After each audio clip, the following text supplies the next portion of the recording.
പണ്ടെന്ന് പറഞ്ഞാൽ ഒരുപാട് പണ്ട് എൻ്റെ കുട്ടിക്കാലത്തൊക്കെ എൻ്റെ ഡ്രീമിൽ ഇടയ്ക്കിടയ്ക്ക് വരുന്ന ഒരു വളരെ ഭംഗിയുള്ള ഒരു ഫാൻറ്റസി വേൾഡ് ഉണ്ടായിരുന്നു. അവിടെ ഒരുപാട് പൂക്കളും മലകളും മരങ്ങളും ഒത്തിരി ഒത്തിരി ഭംഗിയുള്ള പച്ചപ്പ് നിറഞ്ഞ താഴ്വരകളും പുഴകളും ഒക്കെ ഉണ്ടാവാറുണ്ട്. റിയൽ ലൈഫിൽ ഇതെല്ലാം ഞാൻ ചിത്രങ്ങളിലും ക്രിയേഷൻസിലും മാത്രമേ കണ്ടിട്ടുള്ളൂ കേട്ടോ. പിന്നെ ഇതൊന്നും ഈ ലോകത്ത് എവിടെയില്ല എന്നല്ല, വളരെ ഭംഗിയുള്ള ഒരുപാട് സ്ഥലങ്ങൾ ഈ ഭൂമിൻ്റെ പല ഭാഗങ്ങളിലായിട്ടുണ്ടെന്ന് നമുക്കറിയാം. എങ്കിലും അവിടെയൊക്കെ പോകുന്നിടത്തോളം കാലം ഇതെല്ലാം നമുക്ക് ഫാൻറ്റസി വേൾഡ് തന്നെയാണ് അല്ലേ, സ്വപ്നങ്ങളിൽ മാത്രം വരുന്ന ഒരു വേൾഡ്. അപ്പോൾ പറഞ്ഞു വന്നത് നമ്മുടെ ഇന്നത്തെ ആർട്ട് വർക്കിനെ കുറിച്ചാണ്.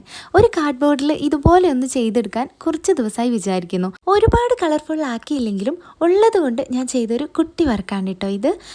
ഈ ഒരു അമ്പിളിമാമനെ വരയ്ക്കാൻ ഞാൻ കുറച്ച് കഷ്ടപ്പെട്ടു, റൗണ്ടായി കിട്ടണില്ലെന്നേ. പിന്നെ അത് ഹാഫ് മൂൺ ആക്കി അഡ്ജസ്റ്റ് ചെയ്തു. അപ്പോൾ ഇതാണ് കേട്ടോ ഫൈനൽ ലുക്ക്. കൈയൊക്കെ ആകെ അലങ്കോലപ്പെട്ടു. എന്നിരുന്നാലും ഒരു സംതൃപ്തി, ആഗ്രഹിച്ച ആ ഒരു ഡ്രീം വേൾഡിലേക്ക് പോയി വന്നൊരു സന്തോഷം ഉണ്ടായി കേട്ടോ.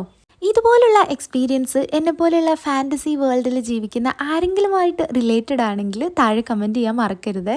അതുപോലെ നേച്ചർ പെയിൻറ്റിങ്സ് ഒക്കെ ഇഷ്ടപ്പെടുന്ന ഒരുപാട് പേരുണ്ടാവും അല്ലേ. അങ്ങനെ ആരെങ്കിലും ഉണ്ടെങ്കിൽ നമ്മുടെ പേജ് ഒന്ന് സബ്സ്ക്രൈബ് ചെയ്ത് സപ്പോർട്ട് ചെയ്യണേ. ആർട്ട് വർക്ക് മാത്രമല്ല, ക്രാഫ്റ്റ് വർക്കും ഇതുപോലെ ഒരുപാട് നമ്മുടെ പേജിലുണ്ട് കേട്ടോ.